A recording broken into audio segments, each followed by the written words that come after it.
Rendez-vous hebdomadaire de votre radio, bienvenue dans Face à Face, où face à mon invité, nous allons décortiquer l'actualité de la semaine et le contexte dans lequel elle intervient. Sans détour et sans embâche, dialogue politique, processus électoral, renouvellement de la classe politique, situation économique et sociale. On pourrait d'ailleurs parler de la stabilité du cadre macroéconomique. Notre premier invité est aujourd'hui Germain Kambinga, le ministre de l'Industrie. Monsieur le ministre, bonjour. Bonjour, Christian Lessacoueno. L'actualité, c'est d'abord Béni. 700 morts en moins de 2 ans. Massacre à répétition, ADF, terrorisme. Le Premier ministre se rend sur place et chahuté par les populations victimes. Est-ce que vous les comprenez ? Écoutez, c'est le contraire qui serait étonnant. Ces populations vivent, nous, avec eux, en termes de solidarité, des moments difficiles.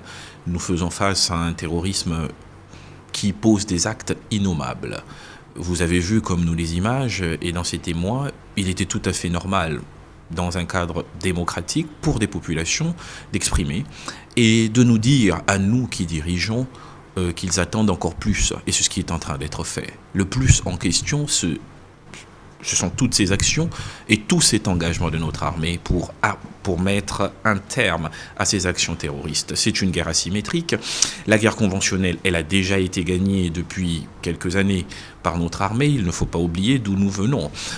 Nous avions quand même près de 30 groupes armés dans ce pays qui avaient consacré l'éclatement de l'espace congolais avec plusieurs gouvernements, à la limite, avant le dialogue intercongolais, en disant nous avons réussi à créer une armée solide qui a réussi à mettre un terme aux groupes armés. Maintenant, ce sont des actions résiduelles qui ont évidemment des conséquences dramatiques puisque ce sont des vies, entre autres, congolais qui sont pris. Donc cette réaction de la population est tout à fait normale et nous prenons ça à notre compte comme une interpellation et comme une obligation.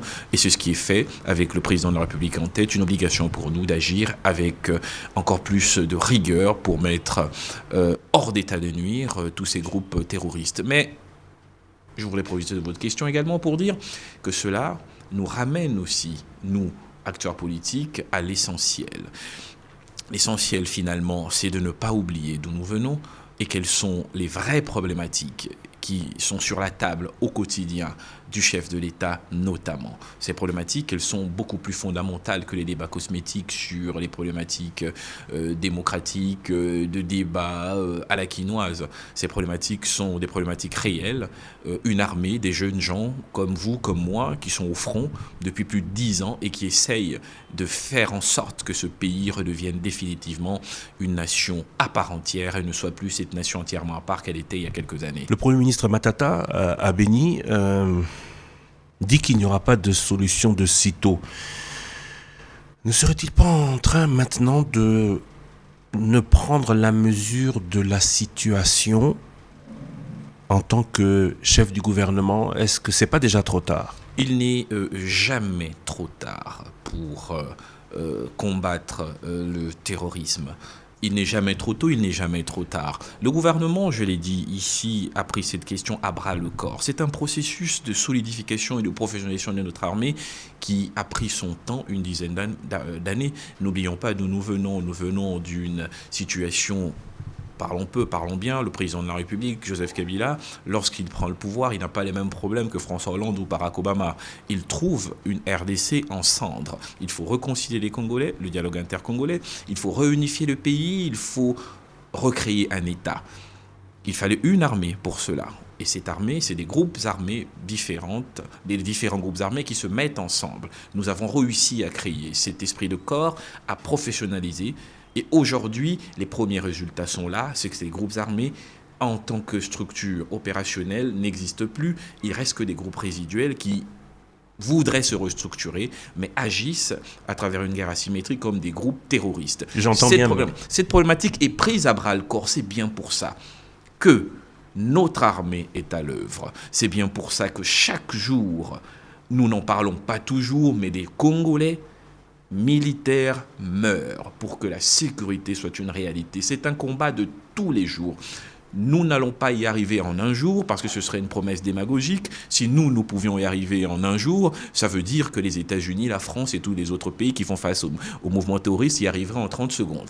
Nous disons que nous sommes à l'œuvre, c'est dans la solidarité et l'osmose totale entre, d'une part, les institutions de la République et leurs instances opérationnelles comme l'armée et les populations que nous allons y arriver. Pour encore y arriver avec plus de facilité, il faut éviter de profiter des situations dramatiques comme celle-là pour en faire des questions de politique politicienne qui vont diviser la population. C'est ça le sens de la démarche. Nous sommes dans une démarche de rassemblement le plus large possible et il était important pour le chef du gouvernement de poser la problématique telle qu'elle se pose. Ce sont des groupes terroristes. Pour résorber ce problème, nous allons nous mettre au travail, mais dire que demain, après-demain, c'est réglé, ce serait de la démagogie. Mais dire que nous allons y arriver, nous sommes engagés à y arriver, oui, ça c'est la vérité. J'entends bien, mais tout a commencé en octobre 2014. C'est la première fois que le Premier ministre se rend sur place. Le président y a été souvent. Mais le Premier ministre, chef du gouvernement, c'est de lui qu'on réclame la démission aujourd'hui. C'est de lui qu'on aurait attendu un passage sur place depuis octobre 2014. Il y a une différence, Christian Loussa-Queno, entre les questions de politique politicienne et les questions d'efficacité opérationnelle. L'efficacité opérationnelle, je vous l'ai dit, c'est ce qui a permis aujourd'hui à notre armée de se professionnaliser et de mettre hors d'état de nuire l'essentiel des groupes armés structurés. Ceux qui restent, ce sont des groupes résiduels et qui agissent comme des groupes terroristes. Mais ça, on le sait depuis longtemps. Vous savez, l'action commence quand ? Vous savez, l'action a commencé, l'action ne s'est jamais arrêtée. Et s'ils sont contraints d'agir de cette manière, c'est bien parce que, dans une guerre conventionnelle, ils savent qu'ils sont perdants. Il faut, et c'est déjà en cours, réadapter les méthodes, réadapter les approches et faire en sorte que notre armée se mette définitivement au diapason de cette nouvelle problématique sans perdre les bases acquises précédemment. Et c'est ce qui est en cours depuis plus d'un an, depuis que ce problème se pose. C'est bien pour ça que peut-être vous parlez de dizaines et de dizaines de morts. C'est peut-être pour ça, j'ai envie de dire, qu'il n'y a pas de milliers et des milliers de morts. N'oubliez pas que ce pays a quand même, dans son passif, un processus de restructuration difficile avec plus de 5 millions de morts. Donc ça veut dire que lorsqu'on passe à un niveau où ces groupes armés n'ont plus la possibilité de commettre des crimes de plus grande importance et se contentent de groupes d'action terroristes innommables, inqualifiables et totalement condamnables comme ce qui s'est passé à Béni, ça veut dire que oui, l'armée a évolué, oui, l'armée doit être encouragée, oui, l'armée doit adapter, et c'est ce qui est en cours. Chaque jour qui passe, le gouvernement de la République, le président de la République en tête, notre armée est à l'œuvre. C'est bien pour ça même que souvent, vous avez l'impression que le président de la République ne s'implique pas toujours dans nos débats de politique politicienne à la quinoise, parce que, contrairement à nous, lui, il est souvent sur le terrain, il est souvent au chevet de cette problématique. Restons sur le terrain, justement. Depuis quelques jours, les solutions qui avaient déjà été données sont remises sur la table par les notables de la région, notamment la COFEDEC, on les a entendus. C'est vrai qu'on appelle à la justice, mais l'accord du 23 mars 2014 prévoyait notamment que tous les anciens rebelles déployés sur le terrain soient écartés des zones. Parce qu'il y a toujours à leur égard une suspicion. Les populations disent qu'ils feraient même partie de ceux qui commettent le massacre. 23 mars 2014, c'est il y a plus de 2 ans. Le président, dans cet accord, semblait volontaire. Pourquoi on revient toujours au même sujet ? On va faire simple et court, s'agissant de ces sujets-là. Moi, j'ai la modestie, je n'ai pas de la langue de bois, de considérer que les questions d'ordre opérationnel et militaire sont des questions qui doivent revêtir le sceau de la confidentialité et qui doivent être abordées avec une certaine gravité. Le président de la République, notre armée est engagée dans une stratégie. Je préfère ne pas ouvrir de commentaires de nature politique. Est-ce que vous comprenez la demande des notables ? Mais ce que je sais par contre, c'est que combattre des actions terroristes, c'est toujours une lutte complexe. C'est bien pour ça, je l'ai dit de manière sibylline tout à l'heure, que même des nations qui ont une histoire de développement autrement plus avancée que les nôtres n'y arrivent pas, comme l'espérerait leur population. Est-ce que vous comprenez? Mais cela ne nous... Est-ce que vous comprenez cette suspicion? Est-ce que l'homme qui met les troupes en mouvement, qui rationalise les dépenses de l'État, qui se met au devant comme le principal artisan, si vous voulez, de la résolution de ce problème du fait de ses prérogatives constitutionnelles, vous pensez que cet homme-là comprend moins bien les choses que tous les autres Congolais qui ergotent à travers les médias? La personne qui, à chaque fois qu'un Congolais est touché, malgré tout ce qui est fait, sait qu'il est quand même responsable, puisqu'il est chef de l'État. Vous pensez que cette personne est moins sensible et moins consciente que nous, parce que nous, on a le ministère et le droit de la parole libre et démocratique? Non. Je crois que c'est parce que des démocraties évoluées et matures ont compris cela que des sujets de cette nature ne font pas l'objet de polémiques, et le droit d'inventaire ne se fait pas un jour après. On se rassemble d'abord, parce qu'on a conscience que ce qui vient d'arriver est suffisamment grave pour que la nation se rassemble. On ne passe pas d'un drame le dimanche pour que le dimanche soir et le lundi, les gens soient déjà dans des politiques, dans des promotions du haut de toi que je m'y mette, dans des invectives, et qu'en réalité, à la place de la compassion, de la solidarité nationale, on nous présente des ambitions. Les principaux opposants de la République démocratique du Congo se sont comportés de manière irresponsable dans leur réaction sur Béni. Les grandes nations. Arrêtons-nous.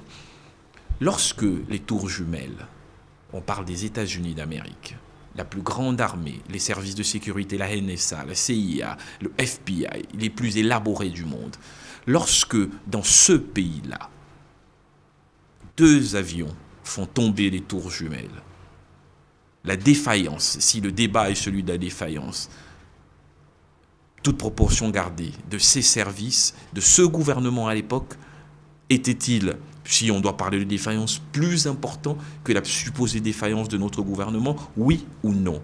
Mais c'était quoi la réaction de l'Amérique? La réaction de l'Amérique, c'était de dire, des actions comme celle-là ne sont pas forcément prévisibles, mais ce qui se passait là, c'était une attaque fondamentale contre l'Amérique, et l'Amérique devait se rassembler. C'est ce qui s'est passé en France pour Charlie. Je suis Charlie aujourd'hui, on dit je suis Béni. C'est ce qui s'est passé en France pour le Bataclan. C'est ce qui s'est passé en France pour la promenade des Anglais à Nice. La nation se rassemble. Le droit d'inventaire arrivera, mais pour le moment, ce qui est important, c'est que toute la classe politique, parce que personne ne peut, la main sur la Bible et l'autre sur le cœur, dire aujourd'hui aux Congolais les yeux dans les yeux que lui, président, tout de suite et maintenant, les ADF ne commettront plus d'actes terroristes et qu'il anticipera tout cela. Mais ce qui est important aujourd'hui, plus que tout cela, c'est la réaction des pouvoirs publics.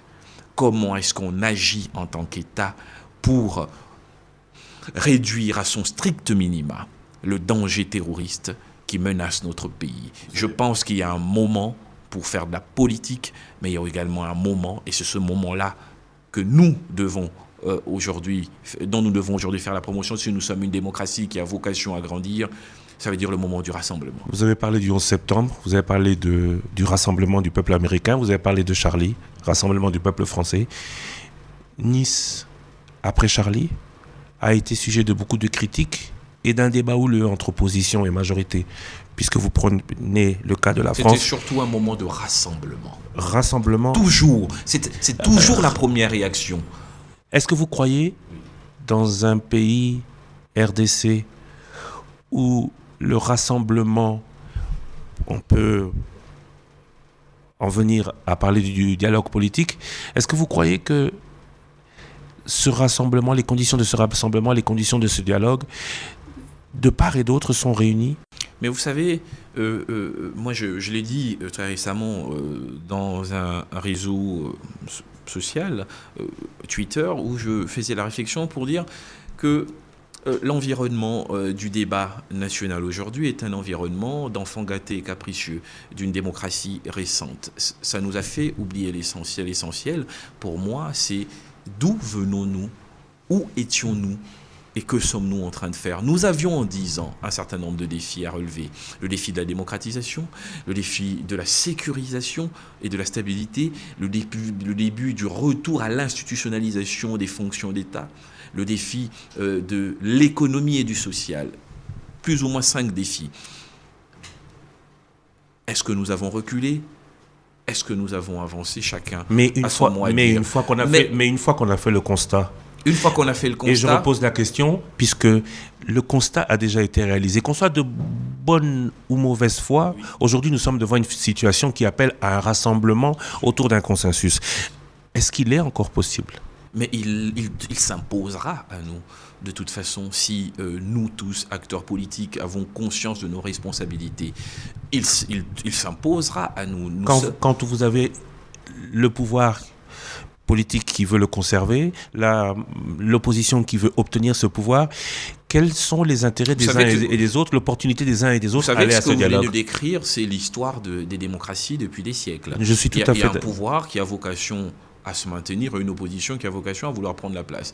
Mais entre les deux, il y a un dénominateur commun qu'il ne faut jamais dépasser. Il y a des digues républicaines qu'il faut pouvoir maintenir. Ces digues républicaines, c'est notre constitution, ce sont des règles bien précises, c'est une certaine idée du Congo, c'est cette idée de se dire que finalement, je peux faire mieux que Joseph Kabila, c'est cette idée de se dire, je peux ne pas pouvoir mieux faire, mais je ne dois pas être prêt à tout pour imposer mon point de vue. En restant républicain, je ne suis pas les extrêmes, je ne suis pas dans les extrêmes. En restant républicain, en 19 décembre, la Cour constitutionnelle a déjà tranché, Joseph Kabila reste au pouvoir. Quel est l'intérêt aujourd'hui ? Autre, peut-être, que de fixer une date qui lui conviendrait et les conditions de transparence et d'égalité de l'organisation des élections. Quel serait l'intérêt de l'opposition à aller au dialogue ? Je vous donne un exemple tout simple. La Constitution ne dit pas que par rapport à la situation dans laquelle nous nous trouvons, par quelle élection nous commençons. Elle ne le dit pas. La majorité au pouvoir considère qu'il faut commencer par des élections à la base, municipales, locales, et puis on va vers le haut. La Constitution dit que 3 mois avant la fin du mandat du président, le corps électoral doit être convoqué. Mais la Constitution dit également que les mandats des députés provinciaux leur mandat, des sénateurs et des autres, sont de 5 ans, des députés nationaux. Donc le mandat du président est de 5 ans aussi, mais il n'y a aucune disposition pour les députés provinciaux, nationaux et même sénateurs. Non. Il faut faire très attention. De convocation de l'électorat. Non, parce que ça, c'est de la démagogie. C'est de la démagogie. Il faut faire très attention. C'est la Constitution. Non, mais c'est la même Constitution. Si la Constitution dit que votre mandat est de 5 ans, ça veut dire quoi ? Ça veut dire que dès le moment où vous rentrez en fonction, après 5 ans, de toute façon, votre mandat se termine. Alors pourquoi la Constitution rappelle que 3 mois avant, il faut... La décision, la précision est de taille. Non, la précision, elle est de taille. Elle est de taille, je suis d'accord. Tout comme elle est de taille, cette précision qui dit que votre mandat est de 5 ans. Mais là où la Constitution va plus loin, c'est lorsque, à travers l'article 70, elle prévoit elle-même la possibilité sibylline qu'il y ait une difficulté, puisque c'est une démocratie qui est en construction. C'est cette fameuse article 70, alinéa 2. Et les annales parlementaires, qui sont la source téléologique que utilisent des juristes pour interroger un texte s'il y a un problème d'interprétation, nous renseignent que cet alinéa a été ajouté précisément parce qu'on anticipait, on a de manière prospective imaginé au cas où il y aurait une difficulté, il faut éviter un vide. Le débat n'est plus là. Le débat est... Quel est l'intérêt, sachant que cet article j'allais arriver, je vais donner l'intérêt. Pour l'opposition, je vais donner l'intérêt. L'ordre des élections. L'ordre des élections, c'est un intérêt important. Uniquement l'ordre des élections ? Non, pas uniquement. Vous avez dit quel est l'intérêt. La responsabilité de celui qui n'a pas organisé ou permis d'organiser les élections dans les délais ? Mais vous savez qui est responsable ? On serait tenté de dire la CENI. On ne serait pas tenté. On serait tenté de dire la CENI, mais la CENI, qui a sorti différents calendriers électoraux, parle du fait qu'ils n'ont pas toujours été acceptés. Par qui ? La CENI On parle de l'opposition, oui, c'est clair. Ils n'ont pas été acceptés par l'opposition. Mais le gouvernement a sa responsabilité dans le sens où il n'a pas débloqué les fonds non plus. Bon, allons-y, parlons peu, parlons bien. La CENI demande les fonds en quelle année, se met en place en quelle année, le processus... La CENI est permanente, même si on a changé les dirigeants. Vous avez lu les textes de la CENI? Vous savez que vous croyez que la CENI peut travailler sans ses dirigeants? La CENI... Il y a des textes. A une obligation, en termes d'institution, c'est d'organiser les élections dans les délais. Est-ce que sans un bureau de la CENI effectivement en fonction et dans une projection de fonctionnement, il est possible à la CENI d'organiser des élections? Est-ce que le fait d'avoir fait qu'il y ait plusieurs bureaux ne pourrait pas être le fait qu'il y ait eu plusieurs bureaux ne pourrait pas être interprété par ceux qui ne sont pas d'accord avec le fait que l'élection soit organisée dans les délais de vouloir organiser ce glissement? Alors, et c'est de la responsabilité. Parce que en criminologie, pour connaître le responsable, on doit... À qui profite le crime? À qui profite-t-il aujourd'hui? À l'opposition? À l'opposition? Mais oui, à qui d'après vous? Est-ce qu'il profiterait à l'opposition? Quand il n'y a pas d'élection, quand il y a une situation de possible chaos, ça profite à qui? Vous croyez que ça profite à des institutions stables? On est en train de parler... En termes d'élection, l'opposition vous opposera le fait Allons-y à l'origine. Cela profite, c'est celui qui reste au pouvoir. En quoi est-ce que ça profiterait au chef de l'État de rester au pouvoir dans des conditions qui n'établissent pas la plénitude du respect qu'on lui doit? Puisque lui, il est président dans la plénitude de ses fonctions constitutionnelles depuis 2006. S'il voulait rester au pouvoir, il chercherait à être à l'aise. Vous croyez que c'est une situation confortable dans laquelle se trouvera le pouvoir à partir de 2017? Vous croyez? Le président aurait changé la Constitution. En 2013, en 2014, il y a eu des débats. Il serait plus à l'aise dans ce schéma-là. Ce qui s'est passé, c'est qu'en 2012, lorsque notre législature, j'étais député, a commencé, l'opposition a demandé le départ de Ngoï Mulunda et qu'ensuite ça a pris 2 ans pour mettre en place un nouveau bureau. Pendant 2 ans, la CENI n'a pas fonctionné. Ça, c'est une vérité historique que les Congolais doivent savoir. La CENI n'a pas travaillé pendant 2 ans. Et pendant 2 ans, il n'y avait pas un bureau effectif, actif, avec un plan d'action. Donc il n'y avait pas de fonds à mettre à la disposition de la CENI. Elle se met en place fin 2014. Donc aujourd'hui, pour vous, la responsabilité est collégiale? Elle est collégiale, donc les solutions doivent être collectives. C'est le Parlement, opposition comme majorité, qui est engagé dans le processus de la mise en œuvre du nouveau bureau de la Commission électorale nationale indépendante. 2 ans de négociations et de commissions diverses pour aboutir finalement, après 2 ans, à la mise en place du nouveau bureau. C'est déjà 2 ans de moins dans le travail préélectoral. Et une fois que nous avons eu ce nouveau bureau, des conflits interpersonnels que nous n'allons pas détailler ici, ont amené à faire en sorte que ceux qui étaient désignés par l'opposition, qui se retrouvaient à la CENI, se retrouvaient ennemis de leurs amis qui les avaient désignés. Ceux qui étaient désignés par la majorité, les sociétés civiles, majorité, peut-être un peu moins, mais société civile, des conflits ont amené au rejet des différents calendriers. Et à peine installée, cette commission électorale indépendante, avec Malou Malou à la tête, était totalement mis au banc des accusés par ceux-là même qui les avaient désignés. Et n'oubliez pas que la CENI, c'est une composition de la majorité, de l'opposition et de la société civile. Ça, on a tendance à l'oublier. Nous avons le MLC, l'UNC, l'UDPS, et qu'on ne vienne pas nous dire que ces représentants ne représentent pas leur parti, parce que nous avons bien vu que même s'agissant du UDPS, il y a un rapprochement évident entre le groupe parlementaire UDPS à l'Assemblée nationale et le parti en son siège historique de l'IMT. Donc ça veut dire qu'en réalité, nous sommes tous responsables de la situation de cette CENI qui, elle, aujourd'hui, essaye de rattraper en une année le travail qui aurait dû être fait en 5 ans. Le gouvernement faisant sa part, plus de 20 millions de dollars donnés chaque mois. Le processus électoral, préélectoral, je dirais, a commencé avec les opérations préélectorales. Donc ça veut dire qu'en réalité, la volonté d'avancer, en définitive, elle est là.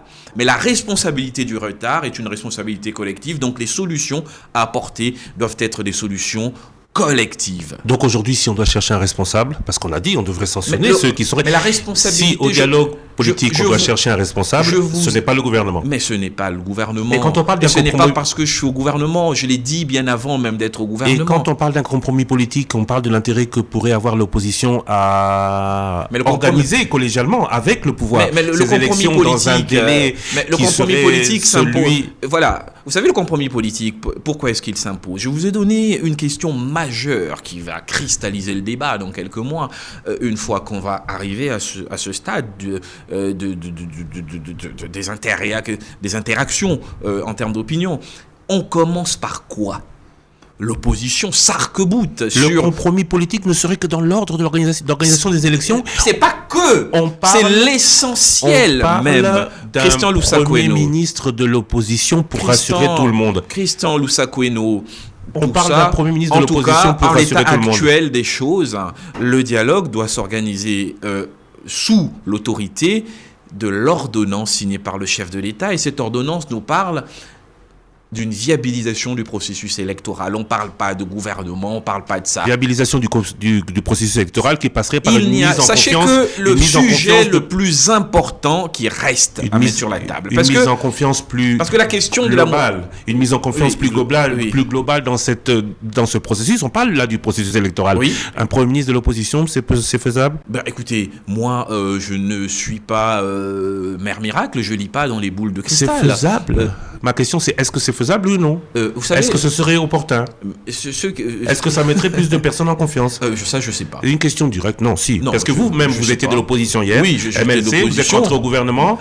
Mais vous parlez d'un sujet qui n'existe pas à l'heure actuelle. On parle d'un sujet où mettre plus de personnes, avoir un consensus plus général. Mais c'est un sujet qui n'existe pas pour l'instant. Un consensus plus général. Non, ça n'existe pas. Non, vous êtes dans les anticipations et c'est votre rôle de journaliste. Mais moi, je vous dis qu'en l'état actuel des choses, il y a un dialogue qui doit s'organiser et il y a une ordonnance qui est celle du chef de l'État qui encadre ce dialogue, qui parle d'un dialogue pour le processus électoral, le financement, le calendrier, l'accompagnement international, la sécurisation. Voilà les sujets. Et en bout de course, il n'y a rien d'autre dans cette ordonnance. Et en bout de course, parce que c'est ça l'objectif. Non, il n'y a rien d'autre dans cette ordonnance. Vous avez parlé que des moyens. L'ordonnance intègre les moyens ou les objectifs globaux. Mais l'objectif final, c'est de mettre tous en confiance. Non, l'objectif final, c'est qu'il y ait un processus électoral qui démarre une bonne fois pour toutes et qui rassure les uns et les autres que la respiration démocratique sera maintenue. Les uns et les autres, notamment on ne convoque pas le dialogue pour faire un jeu de chaises musicales. Avec une opposition qui critique de plus en plus la CENI, comment la mettre en confiance dans cette CENI? Qu'elle demande d'abord à ses membres de démissionner de la CENI. Et ensuite, ils seront crédibles dans leur critiques. L'UDPS dit que M. Kalamba, qui est le rapporteur de la CENI, n'est pas Et pourtant, dans les meetings de l'UDPS, juste derrière M. Tshisekedi, nous avons les membres du bureau du groupe parlementaire UDPS.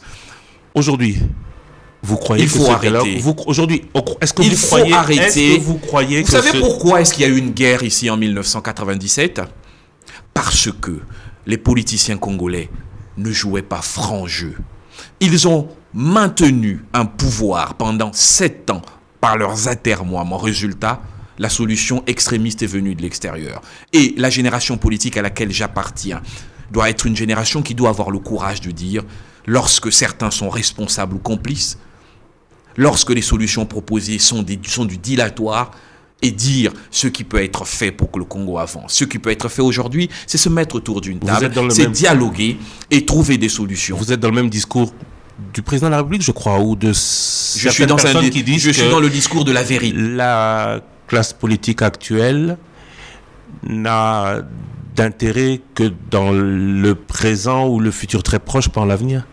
Vous appelez aussi au renouvellement de la classe politique? J'appelle plus que jamais au renouvellement de la classe politique. Je pense qu'il faut de nouvelles approches. Je pense qu'il faut sortir de la contradiction, j'ai envie de dire, décennale, multidécennale qui existe entre, d'un côté, des partis politiques qui prétendent à faire la promotion de la démocratie au Congo et qui, d'une part, sont organisés comme des boutiques familiales, claniques, ethniques, et à l'intérieur desquelles il n'y a aucune démocratie.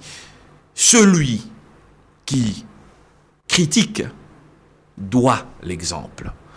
Il faut des partis démocratiques. Il faut créer les premiers partis démocratiques de ce pays, ou comme nous aimons faire des comparaisons. Au Parti démocrate, on peut ne pas être dans les structures, mais par l'expression de la démocratie interne, se retrouver candidat de ce parti comme Barack Obama, ou comme en France, on peut être Benoît Hamon, on peut être Arnaud Montebourg, avoir une opinion contraire à celle de la majorité, mais rester dans le parti et personne ne vous exclut. Où la démocratie, elle est vivace, et c'est dans ces conditions qu'on peut être un exemple. Comment on peut passer 40 ans à la tête d'un parti, 30 ans? Comment est-ce qu'on peut être à la tête de parti et on sait très bien qu'une fois qu'on n'est pas là, ces partis n'existeront plus et dire qu'on peut faire mieux que Kabila? Vous savez c'est quoi le pouvoir d'État? Si dans des petits partis, des groupuscules, on n'arrive pas à tolérer, et le jour où on a le droit de vie ou de mort, parce qu'on est chef de l'État, détenteur du pouvoir suprême de ce qu'on appelle en droit la violence légitime, comment est-ce qu'on va l'exercer? Oui, il faut un renouvellement.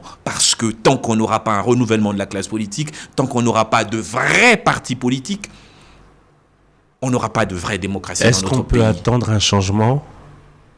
Est-ce qu'on peut attendre vraiment une solution à ce dialogue avec des hommes politiques tels que vous les décrivez? Mais c'est pour ça qu'il faut des hommes politiques de notre génération, pour que dans ce débat-là, la jeunesse congolaise ne soit plus instrument ou porte-voix, mais soit autour de la table avec des propositions concrètes et directes. C'est pour ça que moi, par exemple, je considère que les groupes de jeunes citoyens qui s'expriment à gauche et à droite devraient aller dans le sens d'une plus grande autonomisation de leur action. Arrêter d'avoir le regard tourné vers l'extérieur pour des financements des officines extérieures qui n'ont d'intérêt que la déstabilisation du Congo, mais se structurer en véritable force de proposition et d'action.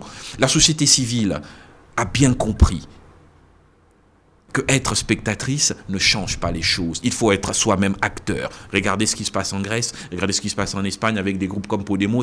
C'est ça l'avenir. L'avenir, ce n'est pas d'être à la marge et de servir de porte-voix à des agendas dont on ne maîtrise ni les tenants ni les aboutissants. Et je crois que hier, lorsque le président de la République a reçu cette association qu'on appelle Lucha, c'était une grande leçon pour dire que entre Congolais, nous, les aînés, et vous qui êtes plus jeunes, on peut discuter et établir des mécanismes pour que les points de vue des uns et des autres, mais surtout l'intérêt du Congo, soient préservés et soient mis en avant. Grande leçon à qui?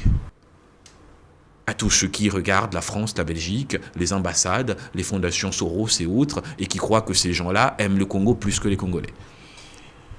Vous êtes ministre de l'Industrie. Oui. Parlons un peu du gouvernement pour terminer. Oui. Stabilité du cadre macroéconomique, on n'en parle plus. C'était ça, la grande réussite de Matata Ponyo, même si alors je vais vous répondre, la redistribution n'était pas... Je vais vous donner une réponse d'économiste également, puisque plus globale. Accessoirement, à part faire de la politique, je fais un peu d'économie. La stabilité, ça ne veut pas dire l'inertie en économie. La stabilité, ça veut dire quoi? Ça veut dire, c'est lorsque vous prenez une toupie, vous tournez la toupie, elle peut tanguer, mais le délai pour qu'elle revienne vers sa position d'équilibre. C'est ça la stabilité. Ça veut dire qu'il peut y avoir des chocs.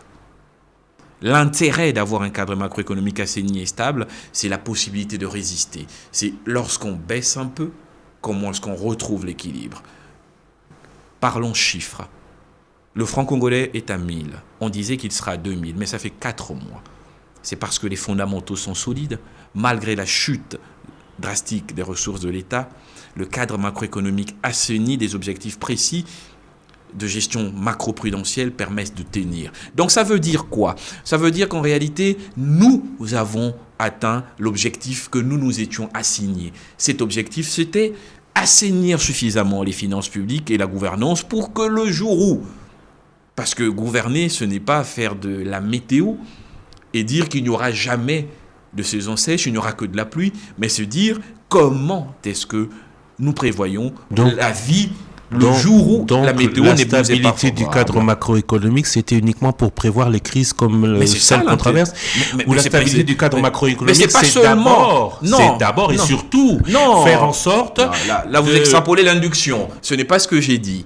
Je répondais à une de vos questions en prenant un pan de la problématique. Mais il est également évident, je vais vous en venir, que la stabilité macroéconomique a, si vous voulez, des intérêts multiples. Intérêt de protection de l'économie et de l'environnement économique général, mais c'est également le sabord sur lequel on doit pouvoir s'appuyer pour aller plus loin. Parce que si vous n'avez pas des finances publiques assainies, si vous n'avez pas une croissance maîtrisée, si vous n'avez pas une inflation maîtrisée, les perspectives économiques et même l'attractivité de l'espace productif national n'existent pas. Donc c'est une condition nécessaire, même si elle n'est pas suffisante, mais c'est une condition nécessaire. Aujourd'hui, ceux qui disent que le Premier ministre et son gouvernement n'ont créé aucune richesse, au contraire, ils ont tué les richesses qui étaient encore viables quand ils sont arrivés. On cite toutes les industries, vous êtes ministre de l'Industrie, toutes les industries, tabac, ou la BAT notamment, toutes ces industries qui ont fermé. À eux, vous dites quoi ? Ben, vous savez, le cas de la BAT, c'est un choix opérationnel de la BAT qui a considéré... Ils se plaignaient des taxes. Ils se plaignaient des taxes. Tout à fait, que c'était mieux pour eux, mais c'est ce qui se passe. Ce qui s'est passé avec la BAT, c'est un processus, si vous voulez, d'émigration d'entreprises. Ça se passe en France, ça se passe partout. Mais c'est parce que aussi les conditions au Congo n'étaient pas aussi attractives que là où ils étaient. Vous savez, il n'y a pas que la BAT. Beaucoup d'industries ont fermé. Non, il n'y en a pas beaucoup. Il y en a. Il y en a pas beaucoup. Et des grandes. Depuis 2012. Depuis 2012. Non, il n'y en a pas beaucoup qui ont fermé. Le cas le plus emblématique, c'est la BAT, mais ce n'est pas parce que ce n'est pas le résultat d'une politique appliquée par le gouvernement en ce moment-là. C'est l'accumulation. Est-ce que le gouvernement n'avait pas tout intérêt à retenir ce genre d'industrie ? Attendez, comprenons-nous bien. C'est l'accumulation d'un certain nombre de décisions qui ont été prises depuis plus d'une dizaine d'années. Par la BAT ? Non, pas par la BAT. Par le gouvernement. Et pas que par le gouvernement, c'est aussi le résultat. N'oubliez pas, il ne faut jamais oublier un certain nombre de faits historiques, que nous sommes dans un processus de redressement. La situation de la BAT, c'est une accumulation. Accumulation qui est due, bien sûr, à les décisions qui ont été prises, mais aussi à une situation beaucoup plus dramatique qui commence à partir du processus de désindustrialisation de notre pays entamé au début des années 90. Donc c'est cette accumulation qui fait qu'à un moment donné, certaines entreprises qui ont, du fait d'être des entreprises industrielles, des charges fixes très importantes, se retrouvent en difficulté et peuvent considérer que, compte tenu de la structure économique du pays en ce moment-là, et c'est une vérité, il est parfois plus avantageux de se positionner en importateur qu'en producteur. Et tout ce travail pour la réindustrialisation du Congo, c'est celui qui est en cours. Il y a et c'est quoi la réponse du gouvernement ? Quand de telles sociétés arrivent au point où posez-moi la question de savoir que produire. Alors comment non, c'est la question. Non, c'est qui perd. Comment le gouvernement fait pour que bonne question. On y arrive. Bonne question. Qu'est-ce qui a été fait les 4-5 dernières années pour que cette réindustrialisation se fasse ? Il faut d'abord contextualiser. C'est ce que je voulais faire, c'est partir du processus de désindustrialisation. Et le cas BAT, c'est un cas emblématique, mais il y en a eu d'autres. Pourquoi est-ce que des entreprises ferment en République démocratique du Congo ? Et puisque nous savons que c'est par la diversification de notre économie que nous allons arriver à renforcer la résilience et à offrir des perspectives, qu'est-ce que nous faisons pour arrêter la saignée ? 9500 industries en 1960, moins de 300 viables hors secteur minier aujourd'hui. Les solutions. C'est de l'ordre législatif. Nous avons voté une loi qui n'existait pas à l'époque pour la protection de l'entreprise industrielle en péril. Première mesure. Aujourd'hui, les entreprises peuvent s'appuyer sur cette loi pour avoir accès à un certain nombre d'avantages et d'avantages aussi un certain nombre de mesures d'accompagnement de l'État. La mise en place des politiques des zones économiques spéciales. Nous avons fini la phase législative et réglementaire. Nous sommes dans une phase où des entreprises en difficulté peuvent décider de venir s'installer dans les zones économiques spéciales pour bénéficier d'un certain nombre d'avantages fiscaux. Donc, aujourd'hui, nous travaillons sur la possibilité de la mise en place d'un mécanisme interne au Congo de financement de l'industrie avec la création d'une banque d'investissement industriel. À 20 millions de dollars. À 20 millions de dollars de capital. Non, il faut un peu plus que ça.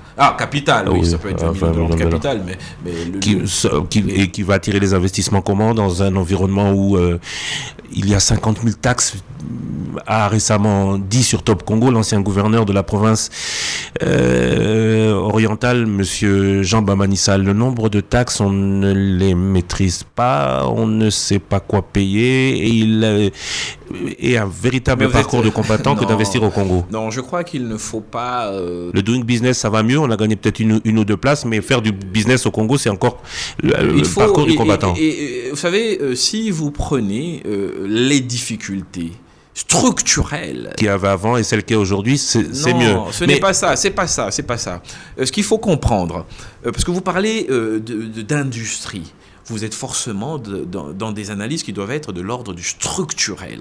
Les gens confondent souvent les choses. On prend une situation, on veut appliquer des mesures conjoncturelles tout en oubliant que la problématique, elle est structurelle. Je vous ai parlé des problèmes législatifs, les réglementaires, des aménagements fiscaux qui sont faits.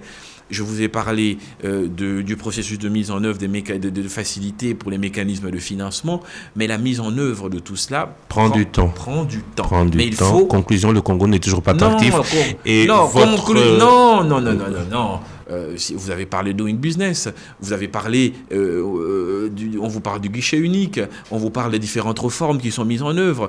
Les instruments que nous n'avions pas hier sont en train de se mettre en place pour que demain, le Congo puisse se positionner. 2021, 2031 ?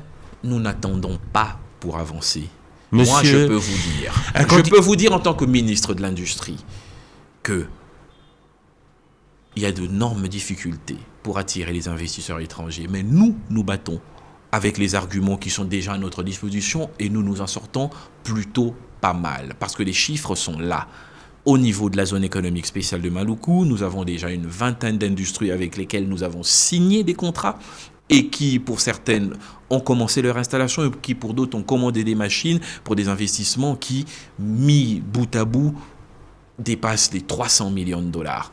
Nous avons dans ce pays des industries qui sont en train de se créer. Vous avez dans le Bas-Congo, Nyumba Akiba, PPC Barnett, demain, puisque nous avons signé avec une compagnie étrangère qui a repris le processus de la création de la cimenterie de la Maïko au niveau de la province orientale, promesse du chef de l'État, c'est plus de 250 millions. Si vous mettez tout cela bout à bout, vous allez vous rendre compte qu'en 2 ans et demi, l'investissement direct étranger dans le secteur industriel hors secteur minier va quand même au-delà du 1,5 milliard. Donc ça veut dire que les mesures qui sont prises petit à petit apportent leurs fruits. Il y a des avancées, mais il faut inscrire cela dans une dynamique et dans un choix opérationnel définitif du gouvernement de faire de la réindustrialisation une priorité et seul combat qui nous engage. Mais à côté de ça, il y a le Nigérien Dangote qui voulait investir au Congo et qui, parce que les difficultés étaient énormes, est parti pour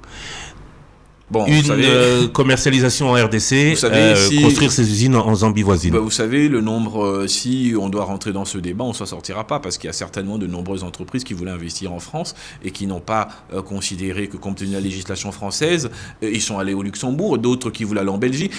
Ça, c'est un choix opérationnel de l'industriel. Il y en a qui ne sont pas venus, mais moi, je vous ai donné les chiffres qui sont les miens en tant que ministre de l'Industrie et je vous dis, sur les 3 ans, 2 ans et demi, 3 ans qui viennent de s'écouler, dans le secteur industriel, un demi-milliard. Non, plus d'1,5 milliard.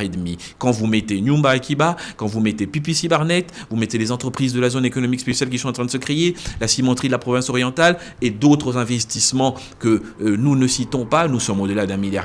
Donc ça veut dire que l'attractivité du secteur économique congolais est en train de s'améliorer.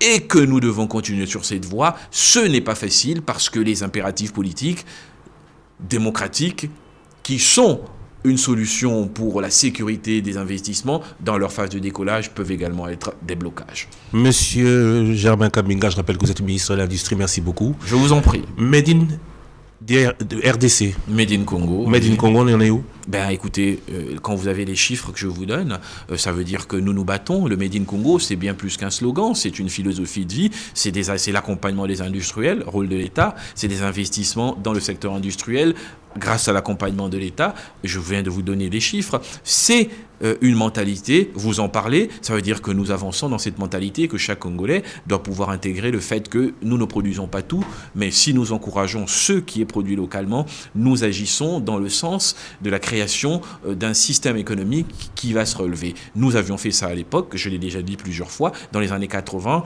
Christian Lussacoino, vous étiez beaucoup plus jeune. C'était quoi pour vous la pâte dentifrice? C'était ce qu'on appelait Pepsodent. C'est comme ça qu'on appelait la pâte dentifrice ici. Et maintenant, ça a changé. On a perdu ses habitudes, d'où la pertinence de cette grande campagne Made in Congo qui continue son bonhomme de chemin.